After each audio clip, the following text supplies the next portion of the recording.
Megastar দেবদা challenge 3 ছেড়ে রঘু ডাকাত করেছে। সত্যি বস, সাহস লাগে, বুকের পাটা লাগে, চাইলেই দেবদা পারতেন অনেক কিছু করতে। কিন্তু এই মানুষটা সেই চাওয়াকে প্রাধান্য দেননি। তিনি চেয়েছেন বাংলা ফিল্ম ইন্ডাস্ট্রিকে ন্যাশনাল ফিল্ম ইন্ডাস্ট্রি বানিয়ে তুলতে। বন্ধুরা, কি লেখা বেরিয়েছে এটা আমাকে হাসান অনেক দিন আগেই পাঠিয়েছিল, বললো এটা তুমি জানিও, এটা তুমি দয়া করে এই খবরটা করো। আর এই খবরটা দ্য ওয়াল বলে যে নিউজ পোর্টালটি রয়েছে, সেই নিউজ পোর্টালটি আর কি এই খবরটি করেছে আর কি মূলত। তা আমি তোমাদেরকে এই খবরটা পড়ে শোনাচ্ছি। এই খবরটা শুনে আমার এত ভালো লেগেছিল যে নিরাপদ কন্টেন্টের ঘনচক্কর নয়, এটা মানে রানা সরকারও শেয়ার করেছিলেন আর কি। ঘনচক্কর নয়, রঘু ডাকাতের ঝুঁকির বিনিয়োগই বদলাতে পারে বাংলা ছবির নকশা, এটা দিয়ে উনি লিখেছেন দেব আজও চাইলে চ্যালেঞ্জ 3 বানিয়ে নির্ভয়ে ব্লকবাস্টার হিট করতেই পারতেন। তার সেই এক থোক অনুগামী আজও রয়েছে, যাদের কৃপাধন্যে মশালাদার কন্টেন্ট ধর্মী ফিল্ম বানিয়ে দীপক অধিকারী নিশ্চিন্তে নিদ্রা যেতে পারেন। কিন্তু তিনি সেই নিরাপদ রাস্তা ছেড়ে নতুন গন্তব্য বেছে নিয়েছেন। কি লেখা হয়েছে পড়ি। লেখা হয়েছে, আজ থেকে পাক্কা 90 বছর আগে 1995 সালে সাহিত্য খেলা নামের একটি তাত্ত্বিক প্রবন্ধ লিখেছিলেন প্রমথ চৌধুরী। প্রায় প্রতিটি বক্তব্যেই নিশানাভেদী শলাকার টুকরো মন্তব্যগুলি রসসিক্ত লক্ষ্যে স্থির। প্রবন্ধের মাঝামাঝি এসে একটি ক্ষুরোধার মন্তব্য করেন প্রমথ, লেখেন কাব্যের ঝুমঝুমি, বিজ্ঞানের চুষিকাঠি, দর্শনের বেলুন, রাজনীতির রাঙা লাঠি, ইতিহাসের ন্যাকড়ার পুতুল, নীতির টিনের ভেঁপু এবং ধর্মের জয়ঢাক, এই সব জিনিসের সাহিত্যের বাজার ছেয়ে গেছে।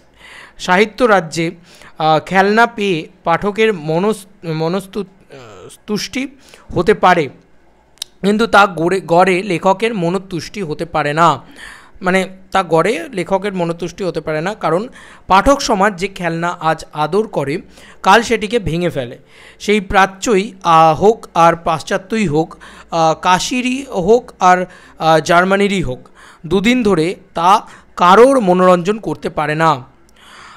কালের ছোপ লেগে প্রাজ্ঞ ঋষি বচন যে তামাদি হওয়ার অসম্ভব, তার প্রমাণ সাম্প্রতিক বাংলা সাহিত্য। আরেকটু সাহস করে আমি পরিধিটাকে ঠেলে বাংলা সংস্কৃতি, বিশেষ করে বাংলা সিনেমার বলয়ে নিয়ে যেতে চাই। হলফ করে বলুন তো, উপরের কথাগুলো কি এখনকার বাংলা ছায়াছবির সঙ্গেও খাপে খাপ মিলে যায় না? সেই মধ্যবিত্ত ভাঙা গড়ার কাব্যিক নস্টালজিয়া, সেই ইতিহাসের দ্বিধাতু গ্রহণ বর্জন আর অর্ধশিক্ষিত বিকৃতি, নীতিপাঠের উচ্চকিত ভুভুজেলা আর ধর্ম নিয়ে ধরি মাছ না ছুঁই পানি, গোছের সুবিধাবাদী অবস্থানই কি ইদানীন্তন গড়পর্তা বাণিজ্যিক বাংলা চলচ্চিত্রের অতি স্বাদের কন্টেন্ট তৈরি করছে না? মানুন চাই না মানুন, একথা সত্যি যে বাংলা সিনেমা আজ একটু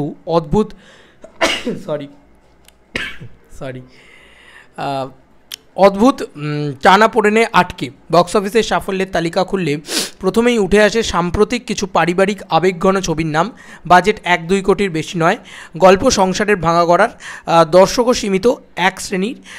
ছবিগুলোর লোকসান করেনি, কিন্তু কিছু মুনাফাও দিয়েছে বিলক্ষণ। টার্গেট অডিয়েন্স মূলত নাগরিক মধ্যবিত্ত দর্শক। ছবি দেখে বেজায় আমোদিত, চোখে জল, মুখে হাসি, কিছু স্মরণ, কিছু বিস্মরণ আর কিঞ্চিত অপরাধবোধের স্খলন নিয়ে বাড়ি ফিরে আসা। যে কারণে প্রযোজকেরা এক বাক্যে মেনে নিয়েছেন এই নিরাপদ ছক, অর্থাৎ এক মাত্রিক কন্টেন্ট। সেই মধ্যবিত্ত দ্বিধা, পাপবোধ, পারিবারিক কূটনীতি, 12 ঘর এক উঠোনের দূরত্ব, বানাও শহরের মফস্বলী অডিয়েন্সকে আকৃষ্ট করো, সোশ্যাল মিডিয়ায় প্রচার চালাও, এতেই বাজার টিকে থাকবে। আর ঠিক এখানেই দানা বেঁধেছে আসল প্রশ্ন, এই নির্ঝঞ্ঝাট পরিকল্পনা কি বাংলা সিনেমাকে পরবর্তী স্তরে নিয়ে যাচ্ছে? কন্টেন্টের জোর নামক আপ্তবাক্য স্যাচুরেটেড হতে কতক্ষণ? যদি হয়ে যায় তাহলে স্বাদের ছক চৌপাট হতে সময় নেবে কি? প্রতিটির জবাব ছিল আপনাদের ভাবায়। কিছুটা হলেও দ্বিধায় ভোগেন তাহলে ঠিক সেই জায়গাতেই অভিনেতা ও প্রযোজক দেবের ভূমিকা নিয়ে আপনার সঙ্গে 2-4টে কথাবার্তা চলতেই পারে। এই এত কিছু লেখার পরে, মানে এত কঠিন কঠিন শব্দ লেখার পরে, কঠিন কঠিন বাংলা বলার পরে আসল কথায় আসা হয়েছে। দেখো, এখানে একটা বড় বক্তব্য হচ্ছে, দেবদানা নেক্সট 5 ইয়ার্সে কী হবে সেটা আগে থেকে প্রেডিক্ট করতে পারে। যে কোনো বড় সুপারস্টারই এটা করতে পারেন। আমি যদি বুম্বাদার কথা বলি, আমি যদি জিদ্দার কথা বলি, আমি যদি দেবদার কথা বলি, আজকে জিদ্দাও তুমি দেখো না, মানে আজ উনি 2 বছর আগে চেঙ্গিস বানিয়েছেন 23-এ, এবং আজ দেখো আবার কমার্শিয়াল মার্কেটটা রিভাইভ করে গেছে। তো উনি বুঝতে পেরেছিলেন যে কমার্শিয়াল মার্কেট চলবেই, হবেই। আজকেই ওনার পডকাস্ট দেখছেন রণবীর আলাবাদিয়াতে, উনি বলছেন যে শুধুমাত্র মানে সত্যজিৎ রায় বা এ ধরনের আরবান ফিল্ম মেকাররাই শুধুমাত্র যে চলে এমনটাও নয়, আমাদের ওখানে কিন্তু কমার্শিয়াল ছবিও চলে। যাই হোক, এইটা হচ্ছে একটা বড় ব্যাপার, এবং দেবদার ক্ষেত্রেও সেম জিনিসটা। এবার আমি আবার লেখায় ফিরি, কারণ এত শক্ত শক্ত কঠিন কঠিন বাংলা লেখা, আরে বাপরে, শুরুটা খুব সাংঘাতিক ছিল। বাকিটা পড়ি। আজ আর লুকিয়ে চুরিয়ে নয়, খেলায় খোলা গলায় মেনে নিতে অস্বস্তি নেই। এখনকার ভারতীয় সিনেমার রেফারেন্স পয়েন্ট দক্ষিণ। এস রাজামৌলির বাহুবলী কেবল একটি ছবি নয়, দক্ষিণ ইন্ডাস্ট্রির ইতিহাসের যুগান্তকারী মাইলস্টোন। প্রায় 250 কোটি টাকার বাজেটে তৈরি ফিল্ম, যা তখনকার তেলুগু সিনেমার সাপেক্ষে অকল্পনীয়। মুক্তির প্রথম সপ্তাহতেই বাহুবলী সারা ভারতবর্ষের ঝড় তোলে। শুধু হিন্দি ভার্সনেই 100 কোটি টাকা, 100 কোটির বেশি কালেকশন, দুভাগ মিলিয়ে বিশ্বব্যাপী আয় ছাড়ায় প্রায় 1810 কোটি টাকা। এর আগে কোনো ভারতীয় আঞ্চলিক সিনেমা এই উচ্চতায় পৌঁছায়নি। বাহুবলীর ঢেউ একটু থিতিয়ে যেতেই কেজিএফ 2018 সাল কন্নড় ফিল্ম ইন্ডাস্ট্রির জাতীয় মানচিত্রে এনে ফেলল। বাজেটের যাত্রা প্রায় 80 কোটি, আর আয় ও আনুমানিক 250 কোটি। দ্বিতীয় ভাগ কেজিএফ চ্যাপ্টার 2 তো রিলিজেই ইতিহাস। মুনাফার অঙ্ক ছাড়ালো 1120 কোটি। আলোচনায় আসবে পুষ্পা দ্য রাইজ 2021, যা বানানো হয় 200 কোটির বাজেটে। হিন্দি ভার্সন তুলে নেয় 107 কোটির। সব মিলিয়ে ঝুলিয়ে আয় প্রায় 365 কোটি। কিংবা RRR 2022 প্রযোজক ঢাললেন 550 কোটি, আয় 1200 কোটির বেশি, সঙ্গে অস্কারের মঞ্চে নাটুর স্বীকৃতি। এই নিরস তথ্যগুলো পরপর দিলাম এটা বোঝাতে যে দক্ষিণ সিনেমার দর্শন বদলে দিয়েছে বিনিয়োগের সাহস আর প্রযুক্তির দাপট। তারা বুঝেছে বাজার তৈরি করতে হলে দর্শককে শুধু ঘরোয়া আবেগ দেখালে চলবে না, দিতে হবে নতুন অভিজ্ঞতা, এমন এক্সপিরিয়েন্স যা তৈরি হয় VFX, sound design, colour grading, editing, background score, আর সবচেয়ে বড় কথা বড় ক্যানভাসের ভিশন দিয়ে। বাংলায় এই পরিকল্পনার বাস্তবায়িত করতে উদ্যোগ নিয়েছেন একমাত্র একজন, দেব, খাদান ও রঘু ডাকাত। এক্ষেত্রে আমার মনে হয়েছে জিদ্দার কথাও একটু বলা উচিত, কারণ জিদ্দাও কিন্তু বড় বাজেটের ছবি কন্টিনিউয়াসলি করে গিয়েছে, এটা আমার মনে হলো। তবে আমি নিজে মানে দেবদাকে খুব রেসপেক্ট করি, খুব ভালোবাসি, আমার মনে হয় জিদ্দার কথাও বলা উচিত। বুম্বাদাও দেবী চৌধুরানী করছেন, বড় ছবি করছেন, সবার কথাই বলা উচিত। তবে দেবদা যে একভাবে একা কাঁধে মানে খাদানের মতন ছবি স্পেশালি হঠাৎ করে নিয়ে এলেন, ওটা জাস্ট মানে ওই বাজারে দাঁড়িয়ে, যে বাজারে যখন কেউ আর সাহস করছে না, সেই সময় খাদান নিয়ে আসা, সত্যি দেবদাকে একটা আলাদা করে স্যালুট জানাতে হয়। যাই হোক, পড়ি। খাদান ও রঘু ডাকাত দুটি ছবি বক্স অফিসে ব্লকবাস্টার হয়েছে কি হয়নি সেটা সেই খেলো তর্কে যাব না, শুধুমাত্র একটাই কারণে। সেই কারণ হচ্ছে প্রতিটি ফিল্মই আর কিছু করুক না করুক একটি আলোচনার পরিসর তৈরি করেছে। নিস্তরঙ্গ পানাপুকুরে ছুঁড়েছে ঢিল, তাতে কতটা চওড়া তরঙ্গ তৈরি হলো তার ব্যাসার্ধ এই মুহূর্তে অপ্রাসঙ্গিক। একটু সাহস নিয়ে বলতে চাই, আর সবাই যখন সেফ জোনে আটকে, তখন দেবের হাত ধরেই কিন্তু বাংলা ইন্ডাস্ট্রিতে প্রথমবার দেখা গেল আধুনিকতম টেকনিক্যাল নিরীক্ষা, প্রযুক্তি নিয়ে সাহস দেখানোর উদ্যম। খাদানের কথাই ধরা যাক। এই ছবিতে টিম চেয়েছিল খনির অন্ধকার, ধুলো, ধোঁয়া, বিস্ফোরণের শব্দ সবটাকে বাস্তবসম্মতভাবে ধরতে। লোকেশনের শুটিংয়ের পাশাপাশি যে কারণে ব্যবহার হয়েছে ভিএফএক্স, যদিও তা দক্ষিণী ছবির স্কেল স্পর্শ করেনি, তবুও দর্শক টলিউডের এমন সাউন্ড ডিজাইন পেল যেখানে বিস্ফোরণ বা পাথর ধসে পড়ার আওয়াজ কেবল শোনানো হয়নি, হলের ভিতর বসে দর্শক যেন প্রতিটি প্রত্যঙ্গ আর স্নায়ু দিয়ে সেই ধাক্কা টের পেয়েছেন। সাউন্ড মিক্সিং কাজ করেছেন হায়দ্রাবাদের কিছু টেকনিশিয়ান যারা দক্ষিণী ছবিতে অভিজ্ঞ। কালার গ্রেডিংয়ের ক্ষেত্রেও প্রোডাকশন টিম চেয়েছিল গাঢ় বাদামি আর ধূসর শেড ব্যবহার করতে, যাতে স্ক্রিনে এক ধরনের রূঢ়তা ফুটে ওঠে। এই সব কিছুই আসলে সাউথের ছবির চালু ট্রেন্ডের ছায়া, যেখানে কালার প্যালেট দিয়ে কাহিনীর আবহ বোনা হয়। সদ্য মুক্তিপ্রাপ্ত রঘু ডাকাত আরও স্পষ্টভাবে এই ধারা টেনে নিয়ে গিয়েছে। এখানে অ্যাকশন সিকোয়েন্সের ডিজাইন করার সময় সচেতনভাবে দক্ষিণী স্টাইল অনুসরণের চেষ্টা রয়েছে। স্লো মোশন শট, মিউজিক্যাল বিটে গুলি বা তলোয়ার চালানো, গ্রামীণ পটভূমির সঙ্গে উচ্চকিত সাউন্ড ব্যাকগ্রাউন্ড স্কোর তৈরি হয়েছে ঠিক সেই ধরনের থাম্প দিয়ে যা কেজিএফ বা পুষ্পায় হলভর্তি দর্শকের তালি বাজাতে নাগারে শীষ দিতে বাধ্য করেছে। ভিএফএক্সের ক্ষেত্রে সীমাবদ্ধতা রয়েছে, বাজেটও কম, তবু নদী তটে লড়াই বা রাতের গ্রামীণ প্রান্তরে দৃশ্যের যেভাবে আলো ছায়ার খেলা রচিত হয়েছে তা বাংলা ছবিতে এক মুঠো টাটকা বাতাস। অবশ্যই ত্রুটি রয়েছে দক্ষিণী ছবিতে, যেখানে প্রতিটি ফ্রেম প্ল্যান্ড, সেখানে বাংলা ছবিতে অনেক সময় এডিটিংয়ের খাপছাড়াপনা লুকোনো যায় না। ভিএফএক্সের মানও এখনও টেলিভিশন সিরিজের চাইতে কিঞ্চিত উপরে মাত্র। কিন্তু প্রশ্ন হলো, উদ্যম যদি না থাকে আদৌ উন্নতি সম্ভব? দেব আর কিছুই না হোক, অন্তত সেই চেষ্টা করেছেন। টলিউড ইন্ডাস্ট্রিতে আজও বছরে গড়ে 70-80টা ছবি বানায়, যার মধ্যে মাত্র 5-6টি ছবি বক্স অফিসে ব্যাপক লাভের মুখ দেখে। উল্টো দিকে তেলেগু ইন্ডাস্ট্রি বছরে গড়ে 200টি ছবি মুক্তি পায়, যার মধ্যে অন্তত 20-25টি ছবি জাতীয় বাজারে পৌঁছয়। তামিল সিনেমায় আরও বেশি। বাজেটের ফারাকও চোখে পড়ার মতো। বাংলায় 2-3 কোটির গড়, দক্ষিণে মাঝারি ছবিতে 50-60 কোটি। সংখ্যা তত্ত্বই বুঝিয়ে দিচ্ছে কেন দক্ষিণ তরতরিয়ে এগিয়েছে আর বাংলা হুড়মুড়িয়ে পড়েছে পিছিয়ে। এমন পরিস্থিতিতে খাদান বা রঘু ডাকাত যদি মাঝারি মানেও সাফল্য পায়, তাতে বাজার বুঝবে দর্শক নতুন কিছু চায়, প্রযোজকরা সাহস পাবেন বাজেট বাড়াতে, টেকনিশিয়ানদের জুটবে নয়া প্রযুক্তিতে কাজ করার সুযোগ। কলকাতার দর্শক যিনি এখন দক্ষিণী ছবির হিন্দি ডাব দেখতে সিনেমা হলে যাচ্ছেন, তিনি হয়তো ফের বাংলা ছবির মুখাপেক্ষী হবেন। টলিউডও যে ভিজুয়াল এক্সপিরিয়েন্স তৈরি করতে পারে, এই বোধ কিন্তু ইতিমধ্যেই দিতে পেরেছে রঘু ডাকাত কিংবা খাদান। বাকিটা আপগ্রেডেশনের অঙ্ক। মাজা ঘষার কিস্সা।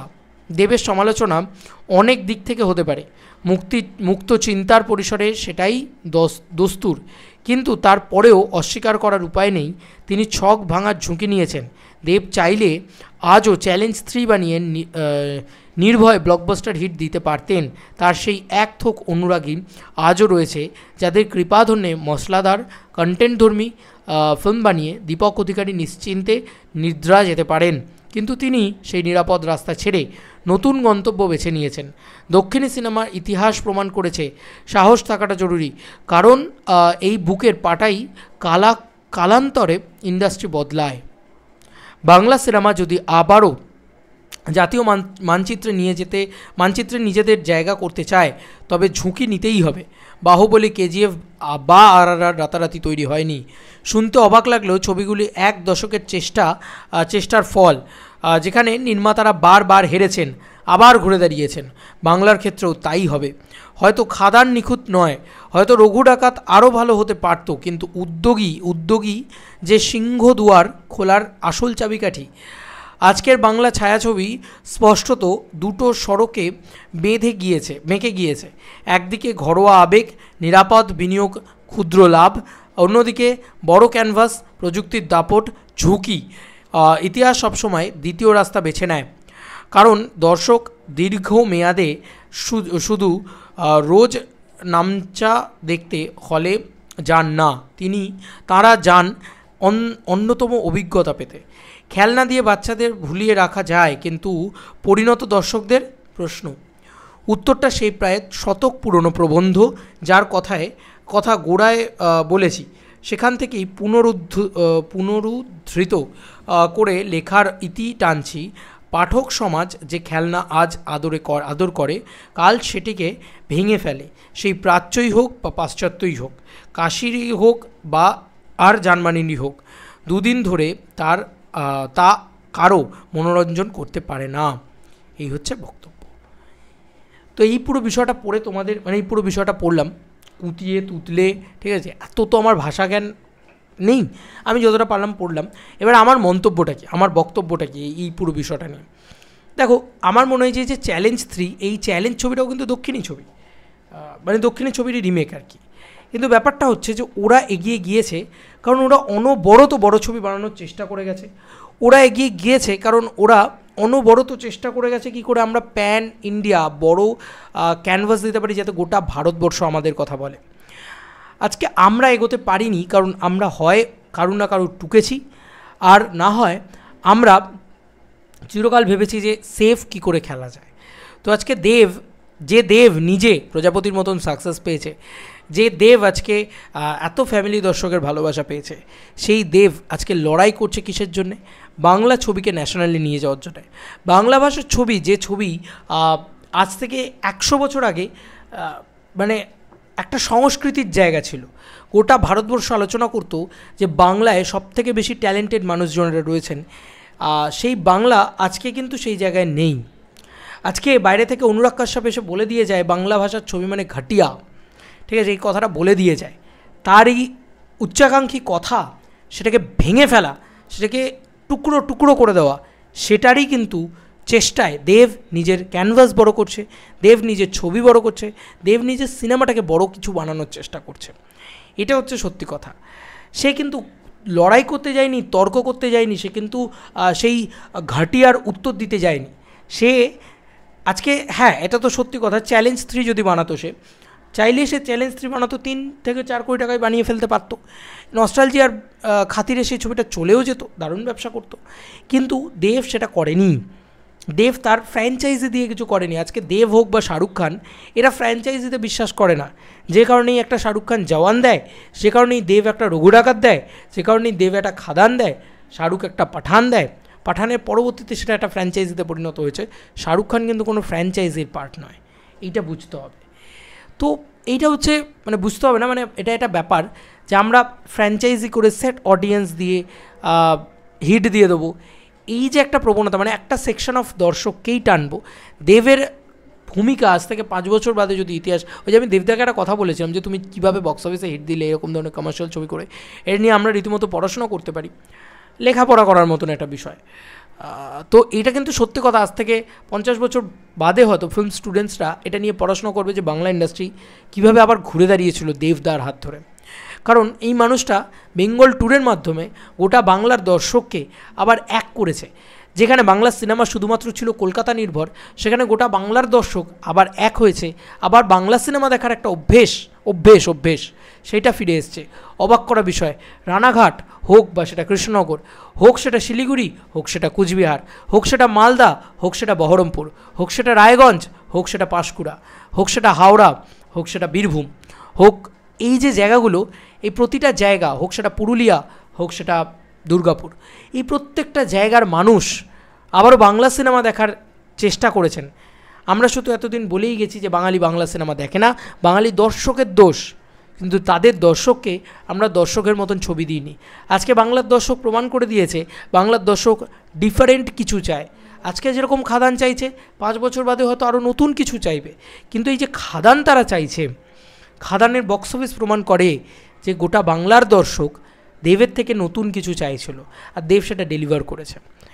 তো এটাই হচ্ছে ব্যাপার। আমি এটাই বলবো যে গোটা বাংলা ইন্ডাস্ট্রি যেখানে হোপ ছেড়েই দিয়েছিল যে আমাদের ইন্ডাস্ট্রি এইটুকু ইন্ডাস্ট্রি, আমাদের ইন্ডাস্ট্রি বড় হতে পারে না, সেখানে আমাদের ইন্ডাস্ট্রি একমাত্র কাণ্ডারি যে বড় করেছে বক্স অফিসটাকে। আমি অবশ্যই বলবো জিদ্দা এই পথের সংগ্রাম করেছে। দেখো, স্বাধীনতা তো খুব সহজে আসেনি, সেরকম ব্যাপারটা এটাই। হয়তো আমরা প্রচুর ফেল করব, সেই ফেলিয়ারটা অনেক আগে অনেক মানুষ দেখেছেন, তারাও চেষ্টা করেছেন, তারাও ফেলিয়ার দেখেছেন। তো আজকে হয়তো দেবদা সেই সাকসেসের পথে এগিয়ে নিয়ে গিয়েছেন বাংলা ফিল্ম ইন্ডাস্ট্রিকে। হ্যাঁ, বক্স অফিসের নিরিখে বারবার এই কথাটা বলছি, কিন্তু চেষ্টায় কিন্তু ওই স্বাধীনতা সংগ্রামীর মতন শুধুমাত্র নেতাজির নাম বা শুধুমাত্র গান্ধীজির নাম নিলে হবে না। সেখানে যতটা বাঘা যতীন ইম্পর্টেন্ট, সেখানে ততটাই কিন্তু কী বলবো, প্রত্যেকটা মানুষ ইম্পর্টেন্ট। তো সেরকমভাবেই মানে জিদ্দা হোক বা বুম্বাদা হোক, প্রত্যেকে কিন্তু চেষ্টা করে গেছে বাংলা ফিল্ম ইন্ডাস্ট্রিকে করে বড়ো করা যায়। আর এই কারণেই বলি যে একটা ইন্ডাস্ট্রিতে সুপারস্টার কতটা ইম্পর্টেন্ট, একটা ইন্ডাস্ট্রিতে মেগাস্টার কতটা ইম্পর্টেন্ট, তারাই কিন্তু সেই ইন্ডাস্ট্রিটাকে বড়ো করার চেষ্টা করে। আর বাকিরা যারা রয়েছে তারা সেফ খেলারই চেষ্টা করে। তুমি বলবে দেবও তো সেফ খেলেছে, অবশ্যই খেলেছে, অবশ্যই খেলেছে, প্রচুর সেফ খেলেছে, কারণ তার বক্স অফিসটার দরকার ছিল তখন, তার সিকিউরিটির দরকার ছিল তখন। সে যখন সেই টাকাগুলো পেয়েছে, ধরো প্রজাপতি থেকে সে 14 কোটি টাকা পেয়েছে, সে চাইলেই পারতো বছরে 3টে করে প্রজাপতি বানাতে, সে কিন্তু করেনি। সে রিস্ক নিয়েছে বাঘা যতীনের মতন ছবিতে, সে রিস্ক নিল আজকে রঘু ডাকাতের মতন ছবিতে, সে রিস্ক নিয়েছে খাদানের মতন ছবিতে। সে তো চাইলেই পারতো তার নিজের জোনে থাকতে, বেশি পাকামো মেরে দরকার ছিল না তার। অনেকেই হয়তো তাকে এই কথাটা বলেছে, এত পাকামো মারছো কেন ভাই, চুপচাপ নিজে যেটা পারো সেটা করো, প্রজাপতির মতন ছবি করো। নিশ্চয়ই ডেফিনেটলি বলেছে, কিন্তু এই মানুষটা রিস্ক নিয়েছে, ভয় রিস্ক নিয়েছে। এই মানুষটার প্রত্যেকটা মুহূর্ত, প্রত্যেকটা জিনিস আমি দেখেছি, যে কারণে মানুষটা স্কেয়ার্ড ছিল, ভয়ে ছিল, খাদান চলবে তো। বাংলার মানুষ প্রমাণ করে দিয়েছে যে বাংলার মানুষ একঘেয়ে জিনিস দেখতে পছন্দ করে না। ওই যে খেলনা ভাঙছে, মানে যে খেলনা আদরে আমন্ত্রণ করছে, ছোটোবেলায় আমরা ভেঙে ফেলতাম না দুদিনের ভিতরে, দুদিনও সেটা টিকতো না। তো সেটাই হচ্ছে ব্যাপার, দর্শকের টেস্ট বদলায়, দর্শকের বদলায়। এবং আজকে এই ক্যানভাস, এই যে বড় ব্যাপারটা, এই বড় ব্যাপারটাই কিন্তু আলটিমেট। বড় ছবি না বাড়লে কিন্তু বড় অডিয়েন্সকে টার্গেট করা যায় না, সেটা প্রমাণ করেছে তেলেগু ইন্ডাস্ট্রি, সেটা প্রমাণ করেছে Telugu cinema. I hope so যে দেবদা নানান ধরনের ছবি করবেন। আমি শুধু বলবো না যে দেবদা শুধু রঘু ডাকাত করো, আমি চাই দেবদা একটা হরর কমেডি ছবি করুক, বা একটা হরর ছবি করুক, কমেডি কেন, শুধু হরর ছবি করুক, বা একটা হরর কমেডি ছবি করুক। আচ্ছা, আমি চাই দেবদা একটা কি বলবো, মানে একদম সাইফাই ধরনের ছবি করুক, বা আমি চাই দেবদা একদম ডিফারেন্ট জোনে গিয়ে ডিফারেন্টভাবে একটা চার্লির মতন ছবিও করুক। ঠিক আছে, চার্লি 777 চার্লি। তো এগুলো আমি চাই, জানো তো, এগুলোই একটা মনের চাহিদা, বাসনা, যে এই মানুষটা কোনো দিন হতাশ করেনি in terms of content, in terms of film. দেবের সিনেমা বসে দেখা যায় না, এই কথাটা কেউ বলতে পারবে না। সবাই বলবে সবাই সিনেমা বানায়, দেব উৎসব বানায়। তো এই ব্যাপারটা কিন্তু খুব সুন্দরভাবে ফুটে এসছে, খুব সুন্দর একটা কথা অ্যাকচুয়ালি, যে দেব উৎসব বানায়, উৎসব বানিয়ে দেখিয়ে দিয়েছে। আবার দেব একটা কাছের মানুষও বানায়, আবার দেব একটা টেক্কাও বানায়, আবার দেব একটা চ্যাম্পও বানায়, ককপিটও বানায়, ঠিক আছে, পাসওয়ার্ডও বানায়। তো সব কিছু বানায়, ঠিক আছে। কোনো সময় সাকসেসফুল হয়, কোনো সময় ফেলিয়ার হয়, বাট বানানোটা ছেড়ে দেয় না। আমি জিততে আসিনি, আমি টিকে যেতে এসেছি, থেকে যেতে এসেছি। দারুণ লাইন, এই মানুষটা মানে এমনি ডায়লগ দিয়ে দেয়, হ্যাঁ, লাইভে এসে। যাই হোক, এই ডায়লগটাই মনে পড়লো আমার, এটা নিয়ে কথা বলতে বলেছিল, আমি গোটা প্রতিবেদনটাই পড়লাম। আমার ওই আধখানা আপ ছাড়া ওরকম ভালো লাগে না, যেটা পড়া সেটা পুরোটাই পড়লাম। মতামতটা তোমাদের জানিও কমেন্ট সেকশনে। চলো বন্ধুরা, নতুন কোনো ভিডিওতে দেখা হবে ব্যাপারে। আর বাই দ্য ওয়ে বলে রাখি, বড় ছবি বানাতে গিয়ে এই মানুষটা কিন্তু কখনোই ভেঙে পড়েনি। প্রচুর মানুষ এই মানুষটাকে আটকাতে এসছে, কেন জানো, নিজেদের স্বার্থসিদ্ধির জন্যে। কিন্তু এইটা ভাবতে পারেনি যে বাংলায় ফিল্ম ইন্ডাস্ট্রিকে বড় করার একমাত্র কাণ্ডারি এখন দেব। তার আশেপাশে যারা তাকে আটকাতে এসছে তারা কিন্তু সাকসেসফুল তো হয়ইনি, তারা উল্টে মানে তারা কেন আটকাতে এসছে, যাতে এ ধরনের ছবি না চলে। এ ধরনের ছবি চললে কী হবে, এ ধরনের ছবি চললে তাদের ফ্যামিলি ড্রামা, প্যানে ছবি, সেগুলো চলবে না।